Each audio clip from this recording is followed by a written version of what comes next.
तो ये टेबल शुद्ध रूप से अपने को याद रखनी है।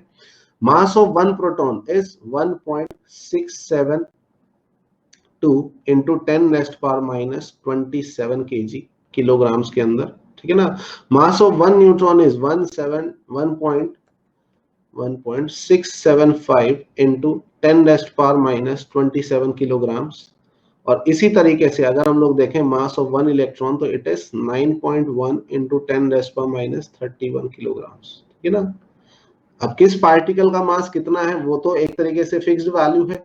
Okay, so mass of proton, mass of neutron, mass of electron हो जाएगा। बेटा अभी जिसको जो भी डाउट आ रहा है थोड़ा शांत रख लो, अपनी कॉपी में लिख लो जो भी डाउट है, ठीक है ना।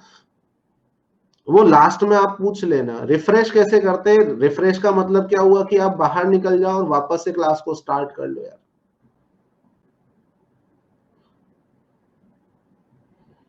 अगर आप फोन से अगर क्लास को अटेंड कर रहे हो तो एक बार बंद कर दो और वापस चालू कर लो, बार बार स्पैम किए जा रहे हो।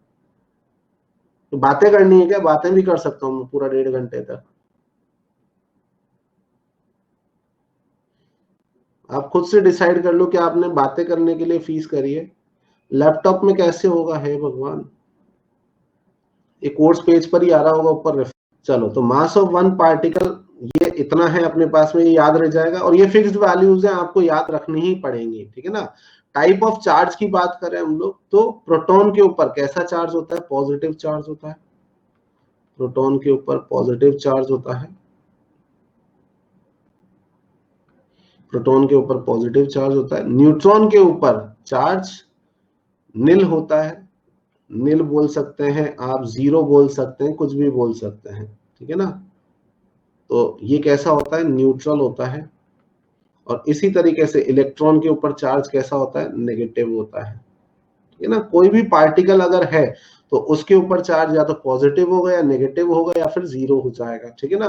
तो अब पॉजिटिव में कितना होता है वो लिखे हम लोग, तो इट इज व्हाट? प्लस का 1.6 इंटू 10⁻⁻19 कुलाम्स, ठीक है ना। चार्ज को मेजर करने की यूनिट होती है कुलाम।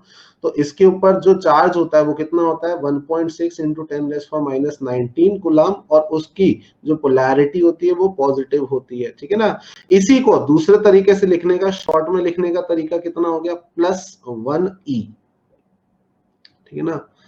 +1e, या एक तरीके से सिंपली क्या बोलते हैं हम लोग? +e। तो अगर मैंने इस पूरी चीज को, येलो वाली चीज को अगर +e लिखा है तो आपको समझ में आना चाहिए कि 1.6 इंटू 10⁻⁻19 गुलाम का मतलब ही क्या होता है? E होता है। 1.6 इंटू 10⁻⁻19 गुलाम। ये जो है इसी को हम लोगों ने डिनोट कर दिया शॉर्ट में किससे? E से, ठीक है ना। E का और कुछ मतलब नहीं है। This much charge is equal to what? E। Okay. Similarly neutron की बात करें तो न्यूट्रॉन का पार्टिकल न्यूट्रल होता है, तो इसी वजह से इसके ऊपर चार्ज कितना आ जाएगा? जीरो आ जाएगा, ठीक है ना। न्यूट्रॉन के ऊपर चार्ज कितना आ जाएगा? जीरो आ जाएगा। एंड अगर हम लोग बात करें इलेक्ट्रॉन के ऊपर तो charge on electron, charge on one electron is -e। और E का मतलब इतना ही। कहने का मतलब आप चाहें तो यहां पर लिख सकते हैं इलेक्ट्रॉन के ऊपर चार्ज कितना हो जाएगा? -1.6 इंटू 10⁻⁻19 कूलम, ठीक है। तो कहने का मतलब क्या हुआ कि चार्ज ऑन वन प्रोटॉन किसके इक्वल होता है? चार्ज ऑन वन इलेक्ट्रॉन के इक्वल होता है, ठीक है। Charge on one proton is equal to what? Charge on one electron. Magnitude की अगर हम लोग बात करें तो, ठीक है ना। किसकी बात कर रहे हैं हम लोग? मैग्नीट्यूड की बात कर रहे हैं। तो चाहो तो आप लिख सकते हो नीचे कि मैग्नीट्यूड ऑफ चार्ज, चार्ज को डिनोट करते हैं Q से, ठीक है ना। तो magnitude of charge on one electron, ठीक है ना, is equal to what? Magnitude of charge on proton. या एक तरीके से ऐसे कर ले, magnitude of charge on electron पूरा ही लिख लो, is equal to magnitude of charge on proton, ठीक है ना। ये मॉड का मतलब क्या होता है कि हम लोग सिर्फ किसकी बात कर रहे हैं?